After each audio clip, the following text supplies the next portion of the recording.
Então, dois marcos importantes da educação física brasileira. A gente vai pegar ali os meados dos anos 30, que foi quando tudo começou aqui do ponto de vista organizacional, dentro de uma ideia muito embrionária de treinamento. Você tem o treinamento físico militar surgindo mais ou menos nessa época, e você tem também o movimento do fisiculturismo no Brasil, que eram as primeiras academias de musculação, que eles nem chamavam de academia naquela época, eles chamavam de ginásio, porque nos Estados Unidos era uma cultura crescente já, os caras treinando, ficando mais fortes. E aí você vem com a ideia de que o treinamento físico militar ele foi influenciado, obviamente, por essa questão de imigração, né, de outras etnias, europeus, portugueses, uma preparação física muito rudimentar, focada justamente nas atividades militares, que era equitação, né? Os caras andavam a cavalo. Quais foram É, as datas mesmo, professor? cara, o que eu achei de estudo falando sobre isso, ele remonta aqui, 1929. E o A primeira fisiculturismo faculdade de educação física ela é criada em aproximadamente em 1932, dentro de uma base militar no Rio de Janeiro. Ali e o foi onde fisiculturismo que data? 30, década de 30, início da década de 30. Você vai achar Obrigado. alguns registros falando de 1898, iníciozinho, finalzinho dos anos de 1800, como os primeiros relatos, mas a data que você acha de registro histórico é essa aqui, 30, 1930. Obrigado. E aí o que que acontece? Dentro do universo do treinamento militar, começa-se a estudar treinamento físico dentro da primeira universidade de educação física brasileira, dentro da base militar no Rio de Janeiro. Tanto quando a gente estuda lá na Faculdade de Educação Física a história da educação física, você tá lá, os primeiros passos. Então a educação física, ela nasce dentro do militarismo, com a influência dos conceitos de treinamento militar, que é o treinamento vai cavalo, né? E aí você tinha lá deslocamentos longos, exercícios calistênicos, que o que que é calistenia? Exercícios onde você usa o peso do próprio corpo. Barra, flexão de braço, agachamento sem carga, que vai justamente contra a ideia, por exemplo, do treinamento da musculação, que você deixa o teu corpo de forma estática e você vai empurrar a carga externa. Então, eu faço sempre esse paralelo, que o treinamento físico militar ele é antagonista ao conceito do trabalho com pesos externos. Halteres, barras, anilhas, abdominais, transposição de obstáculo também, que é uma característica do militarismo, né? Aquelas tem umas pistas que eu já vi, né? Os caras usando corda, atravessando trechos com água, saltando obstáculos, tudo isso com o menor tempo possível. E aí você tem um outro viés de treinamento que vem concorrente ao treinamento militar, mais ou menos na mesma época, que é o movimento do fisiculturismo no Brasil, que ele vai ganhando, ele tem esse start mais ou menos em 1930 e ele vai ganhando força ao longo dos anos. Mas ele era um movimento muito nichado. Eram nichos, pequenos grupos, né? De forma até meio underground, até mal vista pela maioria da população. Os caras usavam esteroide de forma maluca, comia ovo cru, os bichos meio grossão, ouvindo heavy metal, jogando aquelas barras enferrujadas para cima, e ali é onde nasce o que eles chamavam. Professor, Pode professor, falar. morreu muita gente por causa disso aí, tá? Claro, com Morreu muita certeza. gente. Os Muita caras eram gente, muita malucos, gente. pô. Muita gente. Acabava com o rim, o cara tinha cara, tinha É, história aí do cara com transplantado, porra, no próprio hospital, fazendo, amarrava o soro na cama, o soro que eu digo, o soro, o elástico, né? A borracha, sim, né? Para sim. fazer exercício, entendeu? Porra, depois da cirurgia de transplante, já Cara tinha não queria acabado com o parar rim. de treinar de jeito nenhum, era um vício, né? Se morreu, matou uma galera isso aí. Certeza, com certeza.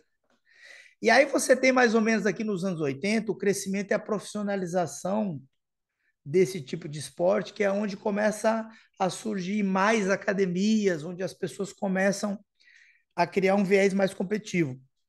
E aí isso vai evoluindo no país, e aí começa a ter competições internacionais, os caras começam a criar uma cultura mais profissional do que seria o bodybuilder no Brasil, né?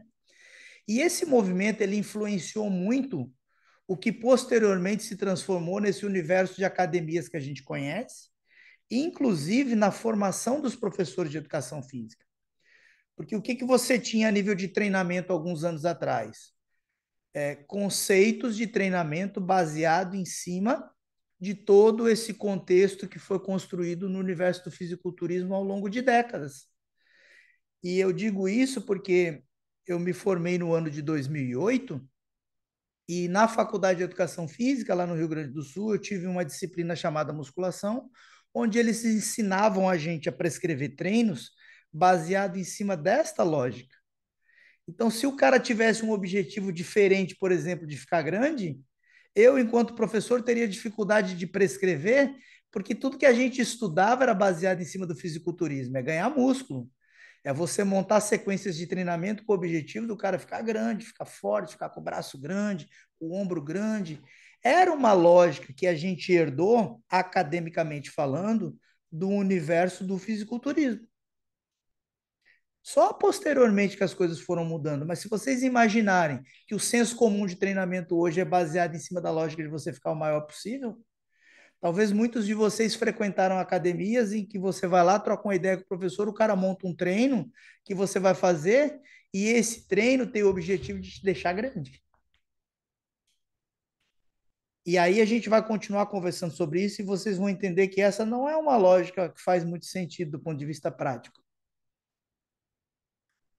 Se alguém quiser falar, pessoal, fique à vontade, tá? Pode, estamos aqui para bater papo também. Vamos lá. E aí o que que acontece? Essa lógica ela se arrasta ali mais ou menos nos anos 80, nos anos 90. E aí quando vai chegando no final dos anos 80, começam a aparecer no final dos anos 90, começam a surgir outras abordagens de treinamento no Brasil. E aí um conceito interessante que surge lá no final dos anos 90 é a ideia do treinamento funcional. O conceito de treinamento funcional surgiu dentro da fisioterapia nos Estados Unidos. Então você tinha muitos soldados americanos voltando de guerra, ou pessoas que sofriam um acidente e procuravam clínicas de fisioterapia, e aí o processo de reabilitação dessas pessoas era feito através de movimento. E como funcionavam esses movimentos? Com o conceito de funcionalidade. Por exemplo, o cara teve uma lesão grave no braço, o braço do cara não subia mais. Então, o fisioterapeuta ou o profissional responsável pelaquela área, ele ia botar um elástico para o cara começar a tensionar aquilo de forma progressiva, dentro de um circuito onde o cara ia fazer, de repente, algum exercício no solo para fortalecer o abdômen, o core dele. E aí ele já ia muitas vezes caminhar numa esteira ali em sequência para melhorar a potência cardiorrespiratória. Então ele fazia como se fosse um pequeno circuito dentro da sala de reabilitação para melhorar o corpo dele, do ponto de vista funcional, porque ele teve algum problema. E isso era muito bem organizado do ponto de vista prático. E aí, quando você vai ver o desenvolvimento dessa atividade, ela começa depois a ser levada para outras áreas, para a área do treinamento, do ponto de vista de melhora de condicionamento físico.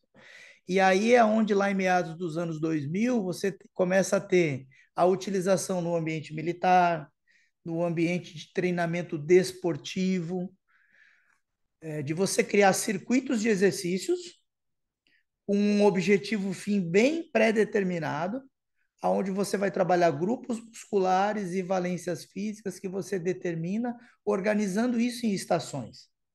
E aí você tem o que hoje é mundialmente conhecido como treinamento funcional, que vem da ideia de funcionalidade. E aí isso se aplica a um atleta ou a uma senhora de 80 anos. Hoje eu tenho uma aluna que ela tem 82 anos e ela treina dentro de caráter funcional. Por quê? Porque eu preciso fazer essa senhora sentar e levantar do vaso sozinha, ela carregar as compras do supermercado do carro para dentro de casa. E aí eu crio ali sequências de exercícios, simulando esses movimentos funcionais do dia a dia de forma sistemática e organizada dentro da minha academia.